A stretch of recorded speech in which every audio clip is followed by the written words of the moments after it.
Power Breakfast. Baik, pendengar dan juga netizen, jumpa kembali dalam Power Breakfast di El Sinta. Dan bukan hanya live di radio, tapi juga ada di YouTube atau media sosial El Sinta. Bersama saya, sudah ada orang nomor satunya PT Garuda Indonesia, Pak Irfan Setiaputra. Selamat pagi Pak Irfan. Selamat pagi. Segar banget kayaknya ya.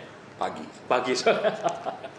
Pak Irfan, kasih dong nih, kita nih pagi-pagi ini harus ngapain? Soalnya saya lihat karirnya Pak Irfan ini kan luar biasa ya, bisa bikin kita lihat wajahnya Pak Irfan aja udah dapat insight gitu loh. Ya kan pagi-pagi gini kita ngobrol lagi dengan Pak Irfan ya. Kira-kira apa nih?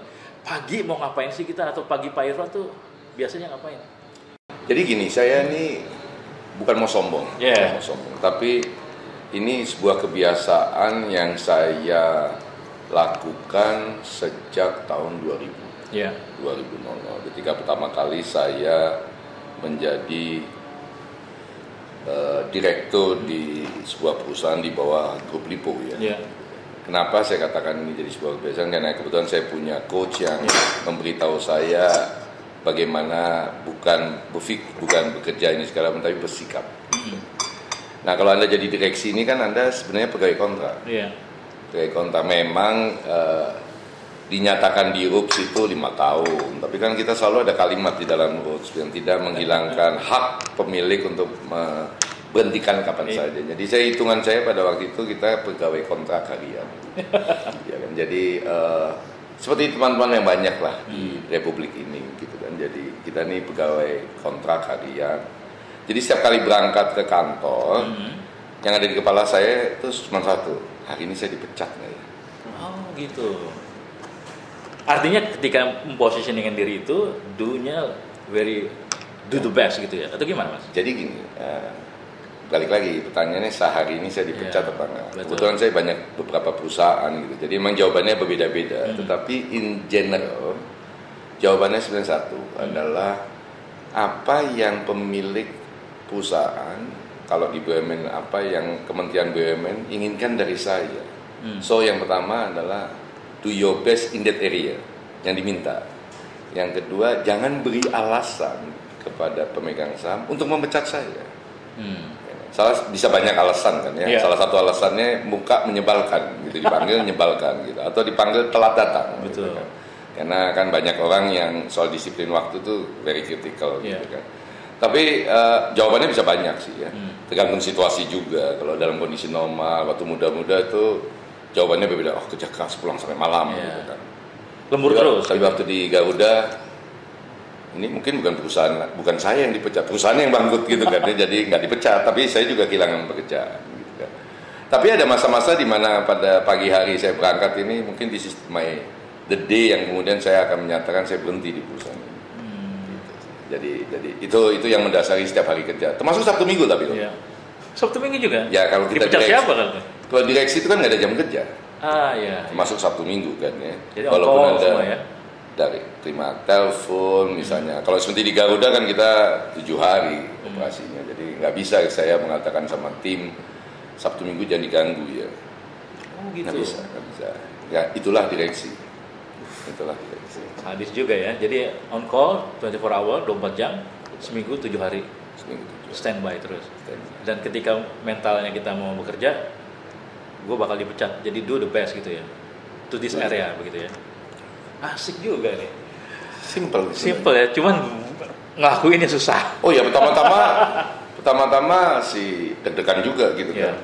Nah, kadang-kadang juga lebay bener saya bertanya begitu kan. Oh, pemilik lagi senang sama saya kok gitu kan. Iya.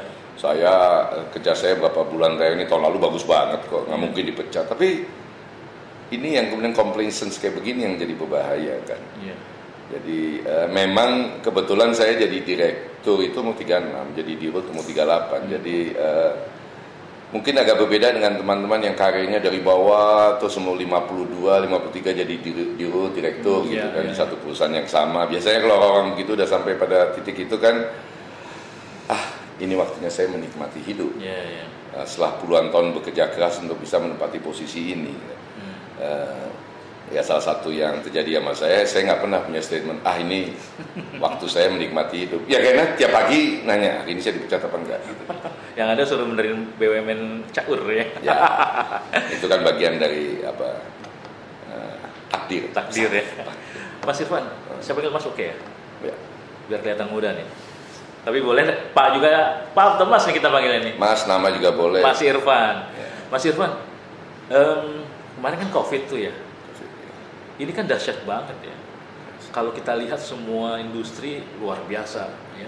Banyak yang layoff, banyak yang pensiun dini karyawannya gitu. Garuda juga pada di titik nadir waktu itu kan. Bukan hanya ada COVID, tapi juga bebannya luar biasa gitu. Apa yang dilakukan Mas? Ini udah makan pagi nih udah, awali pagi udah, tadi sekarang agak berat dikit loh. Berat ya. Mau jawaban jujur apa diplomatis? Jujur dong. Jadi waktu pandemi pertama kejadian diumumkan oleh Pak Presiden. Jadi waktu berita di Wuhan itu jauh lah nggak nyampe sini. Maret lah. 2020 ya? Nggak nyampe sini lah, gitu. Nggak nyampe sini lah. Saya tetap optimis lah. Apalagi kalau ngobrol sama teman-teman nggak ada tuh diskusi COVID gitu loh. Semilir-semilir lah informasinya kan.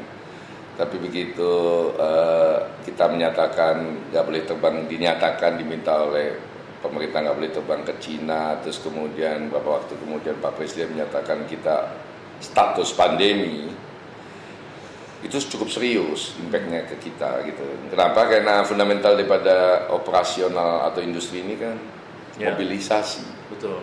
Ini kan orang keluar rumah aja nggak berani, ke mall nggak pernah, kan udah gila juga berharap bahwa tidak ada yang berubah di penerbangan. Dan memang faktanya, saya kebetulan kantor saya tuh satu sisi menghadap GMF. GMF tuh tempat maintenance kita. Sebelum pandemi hari-hari pertama saya masuk ke Garuda tuh sepi. Nggak ada pesawat yang lagi diperbaiki. Ya ada 1-2 lah, tapi sepi lah. Sementara sebelah kanan tuh runway pesawat. Jadi saya ngeliat pesawat naik turun sampai. Saya kan bukan orang ahli airlines kan, nggak ngerti industri ini. Sampai pikir saya panggil salah satu direktur, ini nggak tabrakan ya gitu kan. Terus dia menjelaskan bahwa ini ada aturannya, diatur gitu. Oh, waktu puncak-puncaknya pandemi sebelah kiri yang tadinya kosong penuh di maintenance, bukan lagi diperbaiki parkir. Sementara sebelah kanan yang tadinya ramai sepi. Yang tadinya sehari kita aja 300 seluruh dunia ya penerbangan, itu tinggal 3 gitu kan. Jadi kalau ngelihat itu kan kemudian sebagai dirut kan saya lihat aja sederhana, kalau sehari biasa 300 kita pendapatan sekian puluh miliar sehari, 3 itu berapa? Dan 3 itu juga nggak perlu isinya 5, 3 orang gitu loh. Jadi yang biasanya puluhan miliar nih dalam sehari mungkin pendapatan kita berapa puluh juta gitu kan.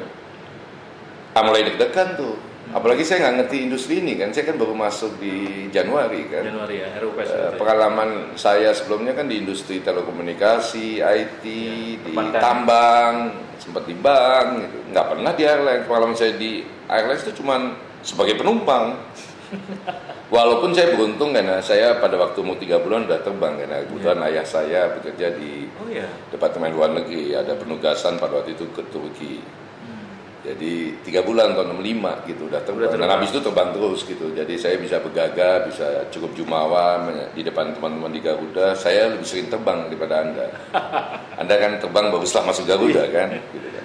Jadi yang terjadi adalah bertanya, ini apa? Begitu kita lihat buku sih simple langsung kan. Pendapatan menurun, pengeluaran bertahan. Jadi sementara kita bukan perusahaan yang punya reserve cash banyak gitu kan, artinya hari pertama udah mulai babak belur secara keuangan kan. Gaji mesti jalan terus ya kan, dan mulai minus di sisi buku maupun di sisi cash gitu. Kewajiban-kewajiban kita ke via ketiga, baik itu vendor, perbankan segala macam mulai seret kita bisa bayar kan. Sementara itu clue-nya juga nggak jelas nih kapan selesainya. Iya benar. Gelap semua itu ya? Lagi tengah gelap-gelap itu kemudian kan diskusi di keluarga maupun di komunitas ini kan mulailah tersebarlah analisa-analisa mengenai COVID itu kan, makin deg-degan juga kita kan. Jadi campur aduk gitu kan. Jadi keinginan pertama lakukan itu bukan bikin planning, apa resign aja ya. Oh gitu ya. Resign aja ya gitu kan. Tetapi memang saya walaupun bertanya itu saya bukan tipikal orang yang give up ya? penyerah gitu Yeah. kan.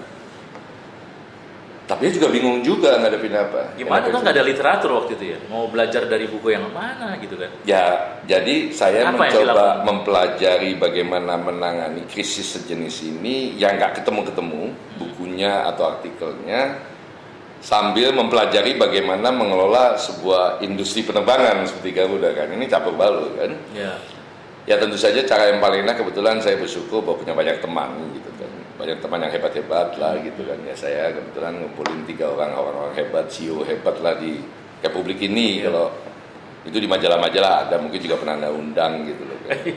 Jadi saya tanya sama dia, ini kondisi Garuda begini-begini. Nah, pertanyaan saya, what should I do? Itu bahasa Inggris ya. Sebenarnya waktu ngomongnya, gue mesti ngapain ya? Oh gampang, Pak, gampang. Tiga-tiga ngomong gitu sambil senyum-senyum. Langsung saya ambil catatan kan. Wah ini interesting, rekomendasi nih pasti keluar dari orang hebat, kalau nggak mungkin kan. Apalagi teman pasti tidak akan mencelakakan. Udah Kan? siap-siap nyatet tuh ya? Udah siap-siap nyatet. Tiga-tiganya bilang, lu resign aja. Ah? Dia bilang ini nggak mungkin diselamatkan. Industri ini babak belur. Industri ini adalah industri dengan margin tipis, highly competitive, juga highly regulated. Terus kemudian pendapatan drop, mobilitas tidak ada. Habis. Kita nggak pernah tahu Kapan selesainya? kapan selesainya, dan ya lu tau lah Garuda kayak apa gitu kan. Sudahlah, resign aja.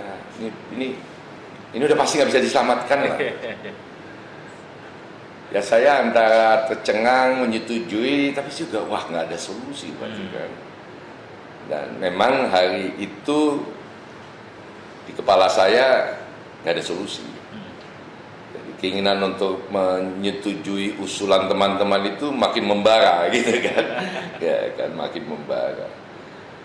Tapi di balik itu juga ada beberapa hal yang membuat saya kemudian bertahan, ya kan. Yang pertama, ini bukan sok spiritual ya, tapi kadang-kadang kalau udah kayak gini kan kita ini kembali kemana? Kembali biasanya kan kembali ke keluarga sama ke Tuhan. Ya.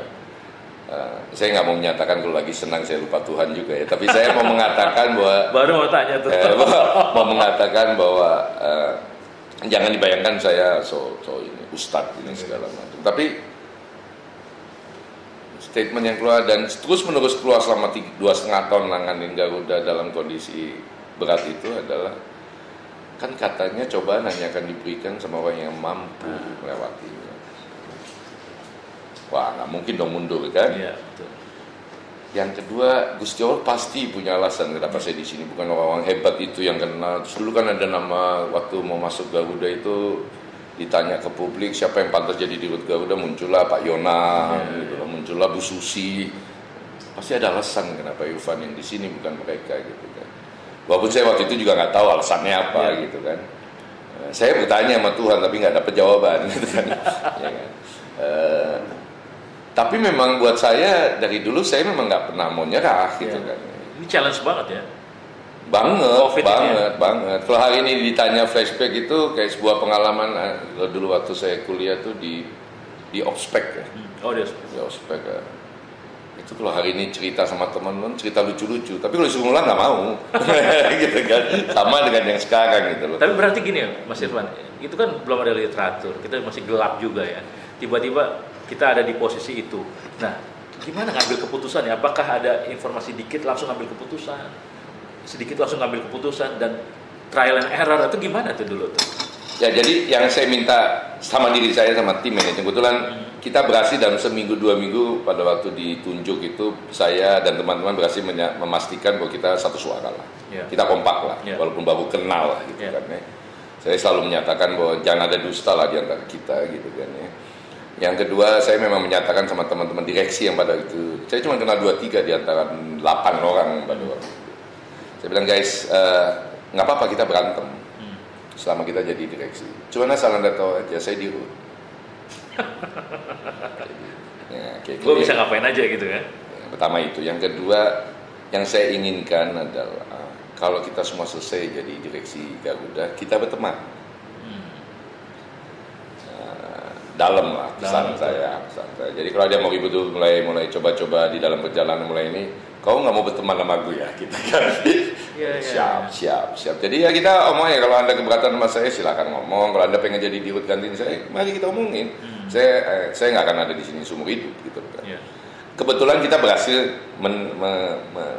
menyatukan lah manajemen dengan kondisi sebelum COVID ya. Jadi pada waktu COVID itu memang saya cuma mengatakan, guys, kita nggak tahu mesti apa, tapi let's get together. Ya, mari kita sama-sama dan mari kita semuanya ke kantor. Jadi kita nggak ada yang WFH. Nggak ada yang WFH. Cool. Ya berat, tapi ya kita ini juga tahu yang nggak terlalu banyak yang kita bisa lakukan kalau kita WFH. Kita pernah coba. Saya pernah katakan kita WFH, ini kan pemerintah nyuruh kita WFH, kita juga ngasih contoh sama teman-teman. Bagi dua, saya bilang. Bagi dua lah. Hari ketiga semuanya datang. Saya bilang kenapa pada datang semua? Ya bos, lu bagi dua kita, tapi lu gak membagi diri. Ya kan gue dirut gitu kan. Jadi akhirnya nggak jadi WFH lah kita semuanya. Tapi saya cuma mengingatkan bahwa kita mesti saling jaga kesehatan dengan kondisi ini. Tapi poinnya adalah karena kebersamaan itu kita kondisi apapun kita diskusikan. Artinya dan kita putuskan bersama. Jadi solid di dalam dulu untuk bisa solve problem ke depan gitu. Betul. Ya. Nggak ada politik di antara kita. No politik. Nggak ada politik. Ya kita curcolan sering sekali kalau pagi itu ngopi-ngopi sambil ngokok-ngokok, kan? Terus curcolan, terus bos ini lagi kayak gini gimana? Ya kita diskusikan aja, apapun yang bisa kita selesaikan kita selesaikan. Tidak berarti bahwa apapun solusi yang kita berikan, itu benar. Oh itu ya. Bang. Itu ya. Tapi memang saya dari dulu dan saya ingatkan teman-teman, keputusan itu atau gini lah. Saya ini tipe orang yang mengambil keputusan kalau seperti ngikutin Schwarzkopf. Teorinya saya ambil benar gitu. Jadi P itu mesti lebih besar dari 40, mesti kurang dari 70. Artinya pesannya adalah jangan ambil keputusan kalau informasi belum ada. Tapi jangan nunggu informasi lengkap untuk ambil keputusan. Jadi 40%, 70% lah. Dan banyak kadang-kadang juga insting bicara, kadang-kadang suka 30% kita ambil juga keputusan. Karena nambah jadi 40% mungkin nggak akan dapat gitu kan. Takes time ya. Takes time gitu loh, padahal ketika. Dan saya kasih tahu teman-teman, ini bukan keputusan yang penting. Karena keputusan itu baik dan benar itu bukan sekarang kita tahu. Sangat benar atau salah, tetapi waktu yang membuktikan. Ketika waktu membuktikan bahwa ini salah, ya kita bikin keputusan, memperbaikinya kan. Cakep. Jadi poinnya itu bukanlah mencari keputusan yang benar atau mencari keputusan yang benar di informasi yang ada, tapi putuskan saja, habis itu manage. Ya. Oke, pendengar dan netizen ini menarik banget ya, makin dapat insight kita nih. Memang orang bilang kalau ngobrol sama Mas Irfan nih isinya daging semua nih kan. Oke, kita jeda dulu untuk menyimak yang berikut ini. Jangan kemana-mana, tetap dalam Power Breakfast di Alsinta News and Talk. Power Breakfast. Baik pendengar, masih dalam Power Breakfast di Alsinta. Untuk Anda yang menyimak di YouTube juga saya ucapkan selamat pagi. Dan seperti yang kita tahu bahwa kita bersama orang nomor 1 di Garuda, Irfan Setiaputra. Mas Irfan, kita pengen tahu nih, pagi-pagi kasih insight dong ke kita. Ini kalau kita bicara Garuda kan dulu kan rugi terus gitu ya. Dan bebannya luar biasa gitu. Tapi dalam perjalanan Mas Irfan handle ini, kok tiba-tiba ada muncul 57-an triliun untung gitu ya. Ini gimana nih? Kan ini karena kasus ini ya kan, ini di Garuda, tapi kan pendengar Alsinta yang mendengarkan ini kan banyak sekali problem ya di kantornya, di mana. Kasih dong kita, gimana sih caranya kok bisa ngebalikin itu gitu? Ya, jadi gini, saya masuk aja kita udah utang. Iya betul ya. Ya, udah utang gitu loh. Jadi ditambah pandemi itu utangnya setiap hari nambah. Kenapa? Karena sewa pesawat kita bayar fix. Gaji karyawan untuk beberapa yang harusnya bisa variabel kita bayar fix, gitu kan. Jadi di awal-awal saya akhirnya menganggap bahwa wah ini jadi masalah karena apa? Karena income kita variabel. Pendapatan expense kita atau biaya kita fix ya dengan nyambung kan betul. Nyambung gitu. Jadi ini berketerusan terus, kita negosiasi sama para lessor penyewa pesawat sama semua vendor, kita berhentikan yang tidak perlu, termasuk kepada karyawan kita tawarkan pensiun dini, termasuk di tahun 2020 kita potong gaji semua karyawan ya kan? Karena saya dan teman-teman direksi itu menghindari PHK. Kenapa? Memang banyak yang men-challenge kita dan jawaban saya, kita PHK kan bukan salah mereka. Ya tapi kan bukan salah perusahaan. Tapi kan begini, dalam kondisi kayak begini kita PHK orang, kita kan nggak memberikan pilihan buat dia karena dia nggak bisa cari pekerjaan dalam kondisi hari ini kan. Iya betul. Nah jadi yang kita lakukan, cuman banyak teman-teman bilang, Pak kita nggak punya kebiasaan motong. Jadi udah deh gini deh, kita tunda. Gitu kan. Jadi kita potong dan kita sampaikan di seluruh karyawan bahwa pemotong kita bukan memotong gaji, tapi kita menunda sebagian gaji. Diterima dengan baik sama seluruh karyawan. Walaupun ada 1-2 karyawan nanya, Yang itu ya. kapan dikembalikan? Jawaban saya tegas, insya Allah. Oh itu sangat tegas. Itu. Jadi kalau Tuhan mengizinkan kita balik. Artinya apa? Kalau nanti ada duit kita balikan. Alhamdulillah sudah kita kembalikan. Oh ya. Alhamdulillah kita kembali. Nah akhir 2020 awal 2021 kondisi punya tendensi membaik. Jadi gaji kalian kita kembalikan, pesawat kita terbangkan.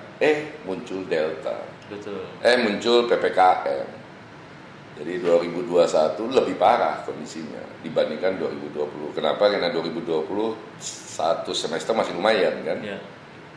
Nah, di pertengahan tahun 2022 saya sampaikan sama teman-teman kita potong dan tidak ditunda. Semua vendor kita negosiasi. Negosiasi ulang.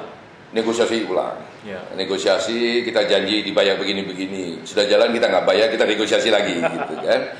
Akibatnya yang jadi persoalan adalah beberapa pemilik pesawat yang kita pakai kan mayoritas sewa ya. Itu mulai khawatir dan mulai mengirimkan yang kita istilahkan ground notice. Jadi dia sampaikan ke kita bahwa pesawat itu nggak boleh diterbangkan. Nah begitu ada statement dari pemilik pesawat atau lessor yang menyatakan pesawat itu nggak diterbangkan, secara otomatis asuransi berhenti.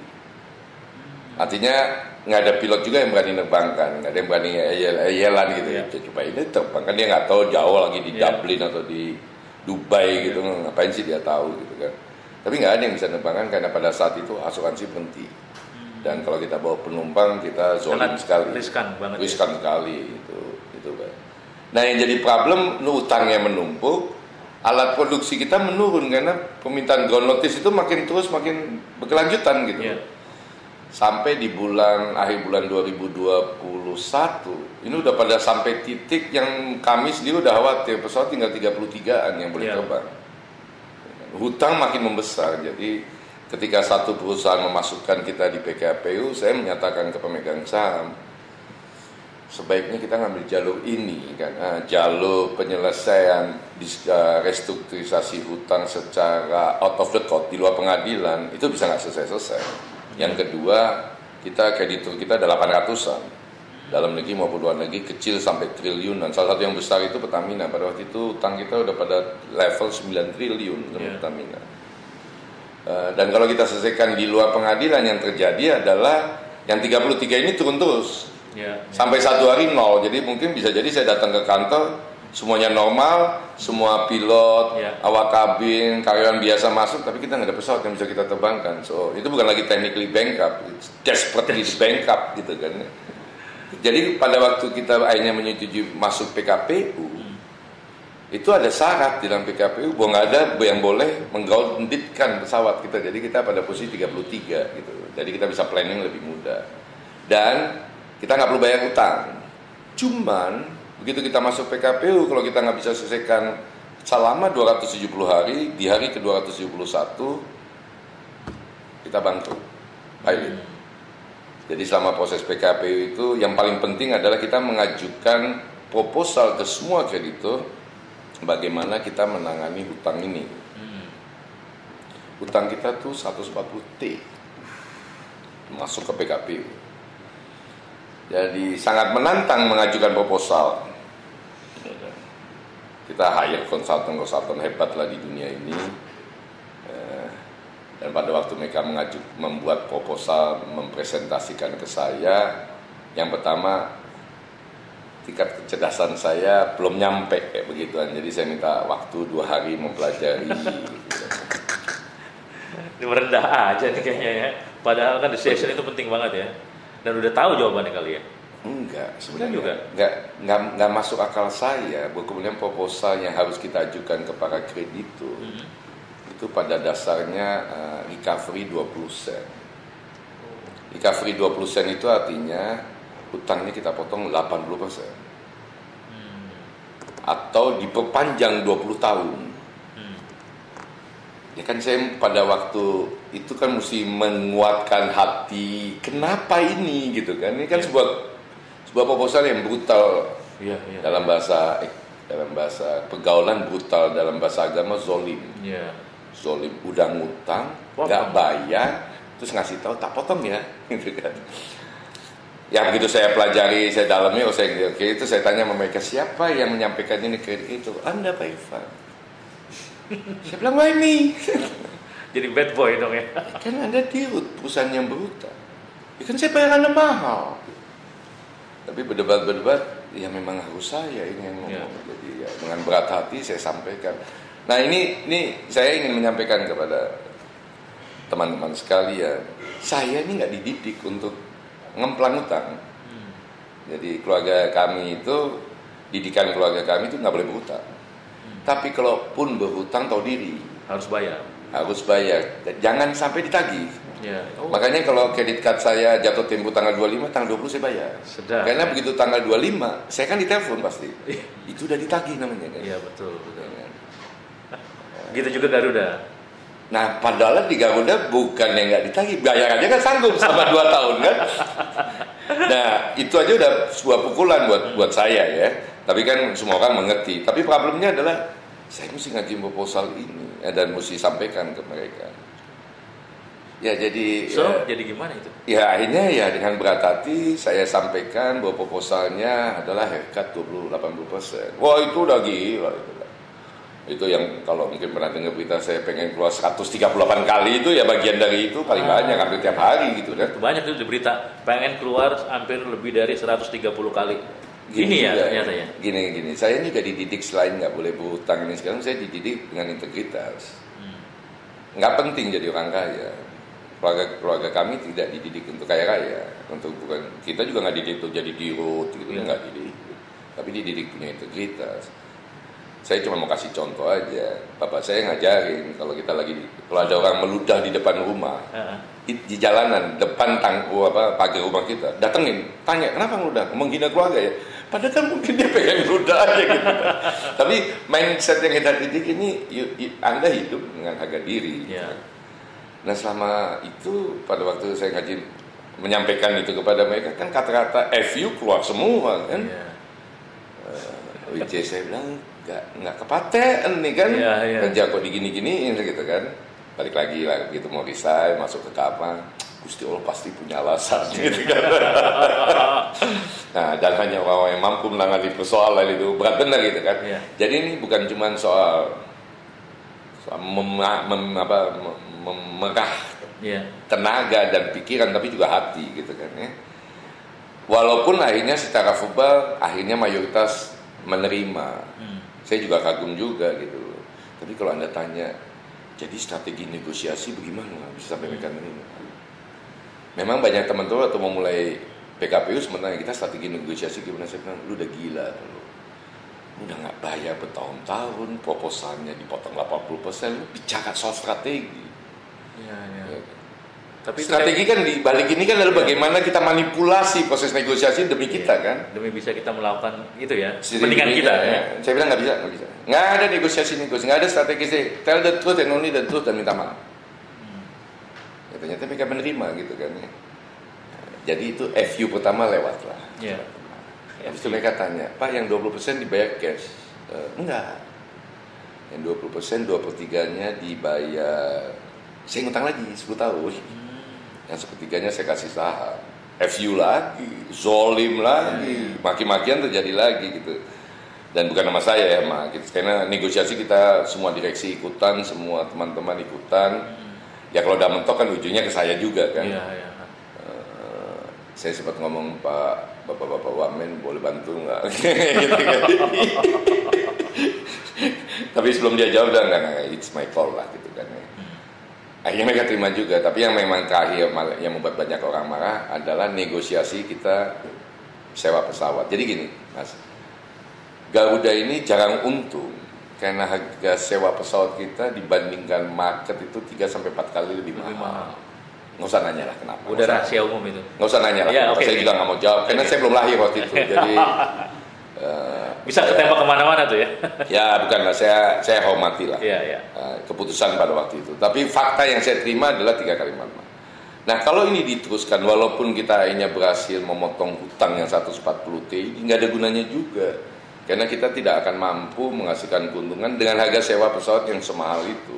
Jadi kita negosiasi dan alhamdulillah sampai setengahnya setuju dipotong sampai average 50%. Oh bagus ya. Ya kan? Jadi yang lainnya nggak setuju ya udah pesawatnya kita balikan. Sehingga makanya setelah PKPU jumlah pesawat kita berkurang drastis gitu kan. Jadi ya kita terima lah faktanya itu. Jadi ini semuanya memang kita bungkus, hanya perjuangan semua orang di Garuda. Saya juga berterima kasih sama teman-teman yang di operasi, para pilot, awak kabin, teman-teman yang di check-in counter. Mereka nggak nunjukin sama sekali dan mungkin nggak pernah ada yang mendengar bahwa kemudian mereka bilang ke penumpang gitu Pak, mohon, atau pilot waktu mau berangkat mohon maaf bila terjadi goncangan, gaji saya dipotong sama Pak Dirut. Kan nggak ada yang ngomong begitu kan, memang karena cuacanya goyang ya harus goyang gitu kan. Jadi hanya kita bisa lewat itu. Memang pada waktu proses negosiasi saya kemudian coba setelah lewat semua itu saya tanya sama banyak teman-teman lessor juga, lu kenapa setuju sih? Gitu kan. Saya juga jadi penasaran. Itu gitu. dia tuh, kayak ada apa invisible hand ya. Nah ya jadi saya juga pengen tanya, kenapa kok akhirnya Anda setuju? Padahal waktu kita mulai PKPU, saya mau kasih tahu aja, saya Pak Wamen gitu, sampai detik terakhir juga nggak pernah percaya bahwa kita bisa lewatin ini gitu kan. Jadi ada penasaran juga kenapa? Mungkin jangan berpikir wah, ya tentu saja harapan dalam alam bawah sadar. Kami terkagum-kagum sama Pak Ivan, jadi kita kayak merasa dihipnotis gitu. Dalam hati saya, apa yang mengagumi dari saya gitu kan. Jadi waktu saya tanya sama mereka, kenapa kok Anda akhirnya setuju? Jadi jawabannya cukup mengagetkan. Yang pertama Pak Ivan, ini kan bukan Garuda aja bermasalah, airline, seluruh dunia bermasalah. Oh gitu, ya. Nah yang menarik adalah Anda one of the few CEO, one of the few ya, bukan cuma satu-satu, one of the few, dia nggak seperti yang berani ngadepin kita dan menyatakan bahwa kita mau diskusi restrukturisasi utang. Saya bilang emang yang lain gimana? Oh lainnya biasa CFO-nya yang maju. Yang lebih parah lawyernya, mayoritas lawyer yang dikirim gitu. Nah, kalau udah ngirim lawyer untuk hadapan itu kan kayak ngajak nantangin. Bad sign ya. Bad signal kan. Saya lawyer lah gitu kan. Jadi waktu kita town hall meeting lewat video call itu mereka terkaget-kaget juga, mereka bilang Irfan yang muncul. Dan saya ngomongnya dalam bahasa Inggris yang babak belur lah gitu kan. Itu yang pertama. Yang kedua, dia bilang kita lebih kagum lagi atau tercengang juga pada waktu Anda memulai menyampaikan proposal, Anda minta maaf. Nah kalau itu nggak ada yang minta maaf. Karena semua kemudian kan menyalahkan kondisi COVID. Don't blame me gitu kan. Anda malah minta maaf gitu kan. Ya mungkin kita dididik, saya bilang kita dididik seperti itu gitu. Ya sampaikan apa adanya ini segala macam. Makanya kemudian mereka mau diskusi dan lebih buat mereka lebih istilahnya lebih menarik aja adalah your team, the whole Garuda team itu kalau mentok negosiasi, coba cari solusi. Kita datang nggak ketemu nih ya, jadi kita coba cari solusi. Jadi mereka cukup impress dan mungkin ujungnya akhirnya menyetujui karena apa yang kita sampaikan rasional dan juga kita pada waktu itu menyampaikan juga gambaran Garuda ke depan seperti apa. Yang mereka anggap itu sebagai janji perusahaan ya. Jadi kalau saya bilang ini tell the truth ini penting banget ya Mas ya. Ginilah, dalam kondisi kayak begitu saya pikir it's not a proper time untuk main politics. Memutarbalikkan, saya pikir tell the truth atau transparan bukan telanjang itu mungkin sedikit meningkatkan kalau nggak banyak kepercayaan orang terhadap kredibilitas kita gitu. Nah, 57 triliun itu sampai dapat untung itu gimana jadinya tuh? Jadi itu mayoritas karena pembalikan hutang. Jadi dengan hutang yang sebesar 140 T hasil negosiasi kita 140 T itu kalau boleh dibilang $10 miliar. Hasil negosiasi kita membuat hutangnya turun jadi 5 miliaran dolar. Plus angka-angka macam-macam karena tapi ini mayoritas kembalikan hutang yang tadi dicatat sebagai kewajiban bisa dikurangi, dan kalau dikurangi menjadi keuntungan. Oh gitu. Ya kita cukup berbangga walaupun agak-agak tersipu-sipu. Iya. Pada waktu menyampaikan bahwa kita untungnya sebesar itu. 57-an triliun. 57-an, ada yang bilang 58 lah. Oke, tergantung pada hari itu kursnya berapa. Kita ini dari segi profitability atau P&L ini BUMN itu besar. Yang untungnya paling gede, ngalahin BRI dan teman-teman yang lain. Gitu kan. Ya, agak tersipu-sipu sih saya. Banyak award berarti dong ya. Nah, itu si soal award satu ya. Memang dengan itu dan buku kita masuk Forbes 2000. Kemarin kita masuk Fortune 100 Indonesia nomor 33. Enggak top 5, enggak apa-apa. Tapi sebelumnya tahun sebelumnya tuh minus di luar 100 gitu kan ya. Tapi yang paling lebih membanggakan buat saya dan teman-teman manajemen adalah justru di waktu kita PKPU, justru pada waktu kita negosiasi, justru pada waktu kita at the edge of your life gitu kan ya. Kita dapat award sebagai maskapai paling tepat waktu sedunia loh, bukan se-Indonesia. Kalau se-Indonesia udah pasti lah, sedunia gitu kan. Kita ngalahin top airlines lah. Tahun 2022. Pada saat juga di tahun yang sama, untuk tahun yang sama, mohon maaf, kita juga dapat penghargaan the best cabin crew. Sedunia juga, gitu kan. Jadi justru ketika lagi kita susah, kita lagi babak belur, lagi negosiasi yang di ujung jurang gitu loh. Ternyata the whole team itu kemudian bekerja ekstra, justru pada saat gajinya dipotong, gitu, dan segala macam. Kita jeda dulu, selepas yang berikut ini kita pengen tahu nih, di sesi terakhir, moral story apa yang bisa diambil dari Garuda from zero to hero, begitu ya, sampai dengan dapat 57 triliun. Sebenarnya nggak zero, minus. Dan belum hero. Belum hero ya. Belum hero. Humble banget nih kayaknya. Oke, kita akan cari tahu ceritanya apa moral story yang bisa kita ambil, termasuk satu hal ini kok bisa bikin kompak kru satu Garuda itu gimana caranya Mas Irfan melakukan itu. Tetap terus dalam Power Breakfast di Alsinta, jangan kemana-mana, tetap yang berikut ini. Power Breakfast. Baik, pendengar, kita masih dalam Power Breakfast bersama Irfan Setiaputra di Rute Garuda Indonesia, kebanggaan flight kita. Kalau saya kemana-mana, kalau naik Garuda tuh kayaknya bangga banget gitu Mas ya. Makasih. Dan ternyata memang ketepatan waktu luar biasa, dan memang ketika kita mau naik Garuda, tepat waktu ya, enak gitu, dan kita bangga lah gitu. Naik belum? Garuda. Ya, boarding passnya lain kali tahu di sini. Supaya orang lain tahu. Nggak usah diceritain. Mas, tapi itu moral story dari apa yang tadi kita obrolin.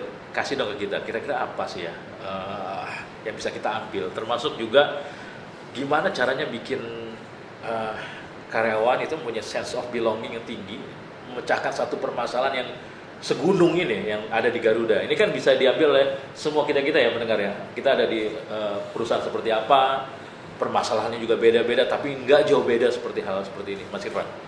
Oke, saya kasih disclaimer dulu di depannya. Ya. Jadi yang pertama adalah ada keinginan saya dan beberapa teman-teman untuk telling the story completely. Tapi setelah saya pikir-pikir, nanti pasti kita bumbui sesuatu yang nggak kejadian.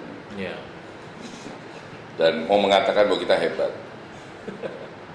Ya kalau hari ini kalau ngelihat selintas, saya mau kayaknya hebat. Tapi kan nggak pernah ngerasain bahwa pada waktu itu kita merasa pecundang gitu, kan, tiap hari. Gitu. Terus hari ini tiba-tiba kita lolos, kita merasa hebat pada waktu itu. Itu yang pertama. Yang kedua, kalau ada tanya saya nggak akan bikin buku. Harus kayaknya. Kenapa nggak bikin buku, Mas? Nggak, mendingan begini. Gimana? Mendingan 20 orang dengerin, belajar, daripada berasumsi 1 juta membaca. Padahal nggak ada yang baca. Kadang-kadang kan bisa jadi kita bikin buku itu untuk orang kemudian bisa belajar. Mendingan gini ya, didengar di radio, di YouTube. Nggak apa-apa, kalau bermanfaat buat 20 orang, 100 orang, alhamdulillah nanti saya bicara di forum lain lagi, gitu kan. Nah, balik ke pertanyaan Anda. Yang pertama saya mau jawab soal the whole team, karyawan dan segala macam. Jadi yang pertama itu adalah kita transparan aja. Jadi buat Garuda itu transparansi sesuatu yang aneh sebenarnya, karena sebelumnya katanya nggak transparan. Bronton baik banget itu. Ya, saya nggak mau komentar itu, tapi saya cuma mau komentar bahwa sebaiknya kita transparan, semua karyawan harusnya tahu posisi perusahaan seperti apa, supaya kemudian mereka bereaksi positif. Tentu di awal-awalnya ada reaksi negatif. Yang kedua, ya kita bersama dengan mereka. Gitu kan, ya. Yang ketiga mungkin gaya saya yang nggak terlalu nyaman, misalnya dipanggil Pak Dirut. Kalau di Garuda tuh saya punya kode namanya DZ. Gitu. Apa itu? Ya kode Dirut tuh DZ. DZ. Kenapa Z, kenapa nggak A? Ya saya juga nggak tahu. Tapi itu katanya dulu karena bahasa apa? Kalau orang apa sih dulu telex. Nah, okay. Kalau telex kan nggak bisa direct tuh, utama kan panjang lah, DZ aja semua orang tahu. Oh DZ tuh direct.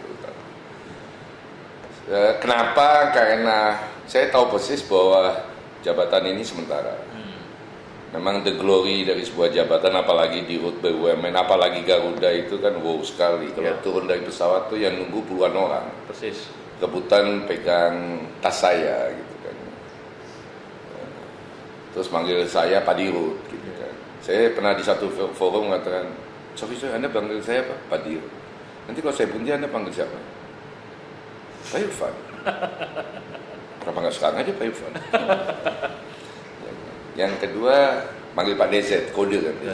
Saya tanya sama, tapi ini di forum ini, tapi don't take it too serious. Tapi saya mau mengatakan bahwa saya lebih nyaman dipanggil nama. Mau pakai Pak silahkan, mau pakai Mas silahkan, tapi juga nggak pakai Pak, Mas juga nggak apa-apa, biar nggak ketahuan saya sudah tua gitu kan ya. Jadi saya tanya di satu forum, di satu meeting itu, siapa yang punya anjing di ruangan ini? Satu-satu kan? Saya Pak. Nama anjing lu apa? Ricky Pak. Ricky apa Rocky? Rocky Pak. Mungkin seringan nonton Rocky Billboard. Rocky Pak. Anda kalau manggil ini karena di forum ini, tapi di ruangan itu lu kalau manggil anjing lu gimana? Rocky ya. Bukan anjing. Bukan Pak, Rocky. Anda tahu nggak kalau Anda manggil saya Pak Desa itu kayak saya merasa dipanggil anjing. Saya kan punya nama gitu kan. Dia cuma satu ruangan gitu. Ya besok tetap manggil Pak Desa, mungkin nggak ada tata krama, tapi saya mau welcome dipanggil nama gitu sekarang. Kemudian tas dibawain. Sempat semua orang kaget, saya nggak mau dibawain tas. Anda tahu nggak, saya dulu tuh sebelum masuk Garuda, tas saya tuh yang masuk di cabin ya. Itu ada tulisan-tulisan. Travel agent gitu kan. Kalau umur kan dapat tas, ini saya ambil, nggak saya pakai gitu kan. Saya nggak peduli amat kan. Yang penting tas bisa bawa barang. Kalau tahannya 2-3 kali terbang ya buang, nanti dapat lagi tas gitu. Di rumah bertumpuk tuh tas gitu kan. Ambil enak aja gitu kan. Cuman waktu masuk Garuda dengar awak kabin dan pilot pakai tasnya Tumi. Tumi betul. Yang masuk PKPU waktu itu karena kita nggak bayar gitu kan. Mungkin agak masalah juga kalau di rootnya pakai tas, pakai judul-judul nama-nama travel gitu kan, yang warnanya menor-menor supaya dari jauh kelihatan gitu kan. Saya kepaksa beli tas Rimowa, kaget saya agak mahal tas itu kan nggak mungkin di root sama teman-teman kasnya lebih jelek kan. Deg-degan saya gitu kan. Mau dipegang sama orang, enak aja loh. Di rumah saya aja saya taruh di atas kasur, di tempat, dibungkus, pulang dilap gitu kan, dia main pegang-pegang aja, berminyak nanti gitu kan. Tapi poin saya waktu saya sampaikan sama mereka, saya pernah ke satu cabang itu dipaksa cuma saya bilang, akhirnya waktu gathering ngumpul sama-sama makan siang, mereka tanya, Pak kenapa kita nggak boleh bawa? Anda bawa tas saya kan karena saya dirut. Kalau saya nggak dirut, saya ke kota ini Anda bawa tas saya nggak? Senyum-senyum kan. Lu tuh jahat sama gua. Kalau kebiasaan tas saya dibawa, lama-lama kan saya merasa kalau turun dari pesawat nggak pernah bawa tas kan. Karena ada yang bawain, ada yang ngambilin kan. Kalau saya nggak dirut, saya tinggalin kan. Terus siapa yang ngambil? Lu jahat sama gua gitu kan. Termasuk nggak perlu check in karena udah di printkan boarding passnya jelas gitu, segala macam. Hari ini mulai menikmati saya kan gitu-gitu, tapi saya bilang kan jahat ini kan. Karena kan waktu saya berhenti kan will coming soon. Kapanpun itu gitu kan. Jadi ya kita kan jadi manusia biasa, jangan terlalu Anda juga post-posting terus kemudian marah-marah sama orang. Ada yang juga nanya sama saya, Pak Lebaran ada open house nggak? Nggak. Open house pertama gua repot. Oh enggak Pak, nanti diatur sama perusahaan. Enak aja. Nanti gara-gara itu gue masuk KPK. Nah. Bikin acara di rumah dibayar perusahaan, kan yang bikin Lebaran kan gue. Komen dong. Ya kan, mereka ini. Yang kedua, Anda pasti nggak ikhlas datang ke rumah saya. Karena tugas. Karena tugas, Dirut bikin open house kok nggak datang. Yang ketiga, begitu Anda nggak datang, saya mulai absen. Kurang ajar nih, nggak datang. Sendiri aja, nanti hari pertama kita ketemu aja. Jadi memang saya dari sisi interaksi mencoba sembilan rupa bahwa my time will come soon untuk nggak jadi Dirut, jangan jumawa amat. Itu ya kuncinya ya. Salah satu cara dan kelihatannya diterima, membuat banyak orang nyaman untuk kita diskusi. Jadi pada waktu saya company ini, perusahaan ini lagi susah. Mereka juga merasa. Mari kita kerjain ini sama-sama. Ini responsibility saya. Kalau ada mau nyalakan saya. Tapi perusahaan ini kalau kita mau selamatkan, kerja bersama. Jadi itu yang soal karyawan. Tapi kan memang yang paling menantang dan untuk menjawab pertanyaan ini gimana bisa ngelewatin itu ya banyak ini. Tapi memang setelah kita lewatin ini ya, saya dan teman-teman diskusi, saya ngajak ngobrol teman-teman di luaran, mulai coret-coret. Kira-kira moral story atau pelajaran yang bisa berharga, yang bisa di-share dan disampaikan ke teman-teman yang tidak mengalami itu gimana. Jadi saya bersyukur bisa melewati itulah, mengalami dan melewati itu. Tapi kalau disuruh ngulang nggak mau. Sama kayak dulu kita waktu mahasiswa di Obspek kan. Hari ini ceritanya seru kayaknya dulu kan. Tapi disuruh Obspek lagi nggak mau. Nah, pasti nggak mau kan. Jadi itu yang kedua, diskusi, ngomong, coret-coret, ini kok jadi kayak normatif. Ini kalau diceritain, oh ya benar, tapi gimana orang bisa implement? Jadi saya kemudian diskusi lagi, bolak-balik lagi sama teman-teman di Garuda maupun di luaran, kemudian ketemulah beberapa hal yang mungkin saya bisa share mengenai moral story ini. Jadi yang pertama adalah waktu kita flashback itu, surprisingly itu kita sering cari solusi. Jadi ada masalah kita cari solusi. Kita berani aja cari solusi. Padahal kita nggak tahu benar apa enggak. Nggak benar kita ganti solusinya. Kita nggak terlalu malu mau menyatakan bahwa solusi kita yang kemarin atau keputusan yang kita bikin kemarin salah, gitu kan. Ada berapa keputusan saya sebagai Dirut, berapa hari kemudian saya ubah. Banyak orang yang pertanyakan, Pak, di mau serius, ini kan bukan Quran yang nggak bisa dirubah, gitu kan. Santai aja. Jadi memang nerimo ya, artinya ketika hasil diskusi itu ternyata kurang tepat, diupdate lagi. Dirubah aja terus gitu ya. Keputusan itu nothing to do dengan saya punya harga diri saya kan. Santai aja kan keputusan itu. Dan juga harga diri banyak. Karena kolektif ya. Karena juga kolektif dan kita terbuka nyampaikan usul gini. Karena saya dari dulu selalu percaya 100 kepala lebih bagus daripada 1 gitu kan. Apalagi saya nggak terlalu cerdas gitu kan. Itu. Nah persoalannya adalah jadi balik lagi, solusinya itu belum tentu benar ya. Iya, betul. Tapi kita nggak pernah berhenti. Terus cari ya. Terus cari. Dan nggak gengsi kalau itu salah. Dan nggak gengsi kita salah, umumkan, habis itu besoknya kita umumkan salah. Gitu kan. Kita cari lagi. Jadi ada beberapa keputusan misalnya soal kepegawaian. Terus mereka protes gini. Oh nggak boleh jalan, ya udah. Jadi ikut Anda, baru bulan depan bisa. Gitu aja kan santai. Kan? Saya nggak perlu merasa bahwa ada harga diri saya dipertaruhkan. Gitu kan. Gitu. Nah. Tapi pertanyaannya adalah bagaimana kita bisa punya dan berketetapan dan semangat untuk terus cari menerus solusi. Ternyata nomor satu, yang paling penting adalah sikap positif. Sikap positif itu datang dari energi positif kan. Gitu, energi positif ada, sikap positif muncul, pemikiran positif ada. Balik lagi, enak kan ngomonginnya kan. Saya waktu pertama kali ketak-ketik, enak juga ngomonginnya. Tapi semua orang so what? Tapi nggak semua bisa nerima kan? Atau mungkin juga orang berdebat. Makanya saya mau coba turunin satu lagi sebagai moral story. Pertanyaan adalah bagaimana bisa bersikap positif? Bagaimana bisa punya energi positif? Dan ini balik lagi kita flashback. Ternyata dari temuan kita, mudah-mudahan nanti kalau di dalam perjalanan ada yang memberitahu, Pak waktu itu begini tambahannya, jadi 4 temuannya. Jadi ada 3 sikap yang kita jalankan. Kami di manajemen khususnya saya dan juga semua tim Itu yang kita pegang selama 2,5 tahun proses krisis ini. Yang pada waktu awal-awal juggling juga sih kita. Ya. Yang pertama adalah jangan mengeluh. Jangan mengeluh. Jangan. Jadi jangan, aduh COVID nih. Ya, COVID yang disalahin. COVID yang disalahin. Atau kalau teman-teman, aduh kita punya dirut kok begini. Ya. Mengeluh. Ya. Pak, mohon maaf saya nggak ke kantor nih, serumah sakit semua apa? Mengeluh. Ya. Itu yang pertama. Jadi nggak ngeluh. Pertanyaannya adalah Irfan sebagai dirut pernah mengeluh? Sorry. Ya. Tapi nggak disampaikan di depan umum. Jadi kalau saya mengeluh ya masuk kamar mengeluh, teriak. Dulu saya pakai istilah jedotin kepala ke tembok. Semua orang, hah? Dia nggak tahu triplek gitu. Kan. Ada beberapa yang sudah mulai cacat-cacat pada waktu itu. Agak sakit tapi nggak benjol. Jangan mengeluh. Yang kedua jangan nyalain siapa-siapa. Pada waktu itu kita dengan mudah menyalahkan salah satunya adalah pemerintah Republik Indonesia. Kenapa kita nggak dibantu? Kenapa kita nggak diselamatkan? Singapore Airlines belum sebulan pandemi udah dikasih $11 miliar. Ya. Kenapa kita nggak dibantu? Why me gitu ya? Dan why me di sini? Pak Heri kenapa nunjuk saya di sini? Gitu kan? Dan segala macam gitu kan. Artinya sikap yang kedua itu kan mau menyatakan problem yang saya hadapi hari ini. Itu kayak orang lain kan. Ya, salahnya orang lain. Orangnya bukan saya nggak salah. Nggak introspeksi ya? Saya nggak salah.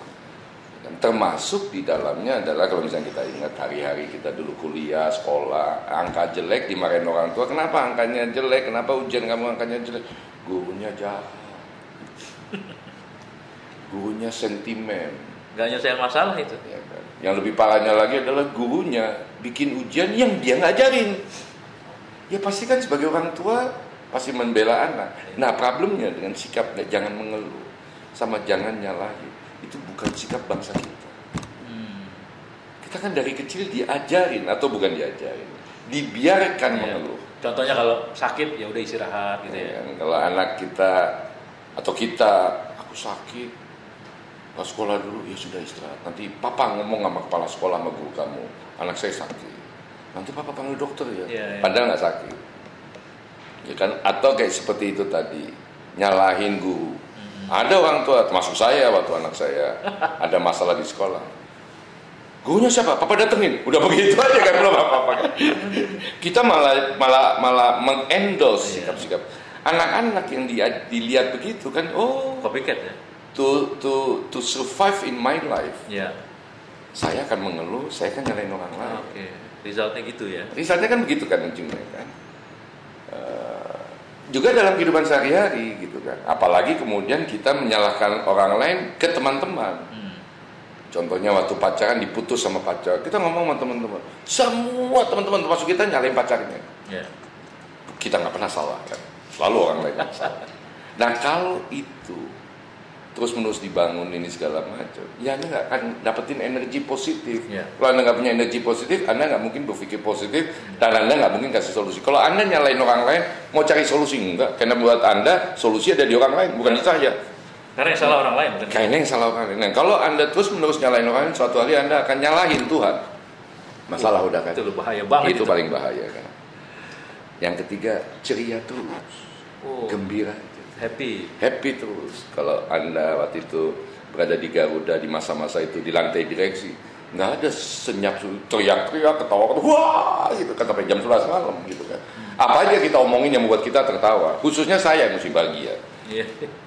Jadi moral of the story-nya, dan saya pikir ini nggak terlalu sulit ya, cuman butuh ini ya. Nggak sulit tapi resultnya wah siapa yang mau gitu kan? Maksud saya kalau dulu saya ditanya, saya bisa malu-malu, saya nyontek textbook lah. Kalau hari ini saya dengan gagah perkasa, saya lewat itu. Saya ngalamin, saya ngelit situasi yang very critical. Sebuah restrukturisasi mungkin paling besar dan paling brutal di Republik ini. Betul. Dan lewati, saya punya credibility loh ngomong. Saya nggak perlu lihat textbook, saya cuma tinggal cerita gitu kan. Bukan berarti saya mau arogan, tapi pertanyaannya kalau sikap seperti ini bisa dimiliki oleh banyak orang dalam kehidupan sehari-hari juga banyak persoalan bisa diselesaikan. Ya. Walaupun memang nggak terlalu mudah. Contohnya, ribut sama istri, kata Pak Irfan mesti berpikir positif. Udah gila kan berpikir positif. Kita mau nyalain istri makin salah, ya kan? Dan segala macam gitu kan. Tapi pengalaman kemarin itu kalau kita implementasi itu, maksud saya berlaku juga kehidupan sehari-hari. Iya, betul. Ketika Anda menghadapi krisis, berpikirlah ini. Saya kebetulan banyak bicara dengan banyak korporasi, tapi juga banyak bicara dengan teman-teman mahasiswa. Dan dapat feedback, waduh Pak, oke sekali nih, saya baru diputus pacar gitu kan. Saya bilang sama Bapak, positif aja, salahin diri saya. Dan mereka hanya mengatakan life become much more simpler, easier gitu kan. Iya. Karena kalau kita nyalain orang lain memang berubah dunia. Iya. Tapi kalau kita nyalain diri kita bisa ubah dunia ini kan. Itu makanya kita undang Irfan Setiaputra ada di Power Breakfast El Sinta. Matur suwun, Pak. Terima kasih sama-sama. Wah, Terima kasih dapat kesempatan juga bicara ini. Kayaknya kita akan bikin part 2 nanti. Banyak banget nih yang belum digali, tapi udah kayaknya penuh banget. Terima kasih loh, Mas Irfan nih. Sama-sama. Konten ini waktunya sangat pendek, 1 jam. Tapi kita udah dapat banyak banget dari poin-poin Mas Irfan. Mudah-mudahan bermanfaat. Pastilah, insya Allah. Mudah-mudahan bermanfaat dan ya seperti saya katakan tadi, Garuda bisa jadi seperti ini bukan kerja Irfan seorang, ini semua orang di Garuda, dan juga dukungan publik yang menakjubkan hingga Pak Presiden sendiri gitu kan. Jadi dan yang Maha Kuasa ternyata dan tentu saja mungkin jawabannya ada gitu, kenapa Irfan yang di sini gitu kan. Tapi memang mudah-mudahan ini nggak kejadian lagi di Garuda. Mudah-mudahan teman-teman tidak mengalami proses yang absorb energi, pikiran, tenaga maupun hati yang menakjubkan gitu kan. Tapi saya sangat sarankan untuk dicoba yang tadi saya katakan. Kalau nggak benar kasih tahu saya. Ya kan? Tapi risetnya itu kan perjalanan panjang, tapi kalau kita lihat itu insya Allah proven lah Pak. Jadi kita bisa gunakan itu, insight itu, dimanapun bukan hanya di Garuda ya. Happy nah, ada satu kondisi memang apa? Yang menguntungkan untuk implementasi. Saya nggak punya pilihan. Iya ya. Nggak bisa ngelak ya. Nggak bisa ngelak. Memang pilihan mengundurkan diri itu seperti banyak yang disampaikan itu pilihan rasional. Karena ketidakmampuan kita ini kan. Tapi ya setelah ini balik lagi jalanin lagi gitu loh. Tapi ini kan tes your limit kan. Ya itu nanti yang mungkin jadi part 2-nya. Saya pengen tanya itu kok bisa harus hadepin, ini kan situasi yang very critical. Oke, Pak. Panjang lagi nanti kita akan ngomongin ya. Makasih lah Mas Irfan waktu dengan Alsinta, dan pendengar sampai di sini dulu Power Breakfast di Alsinta. Terima kasih atas perhatiannya. Kita jumpa di lain kesempatan. Selamat pagi dan sampai jumpa. Power Breakfast.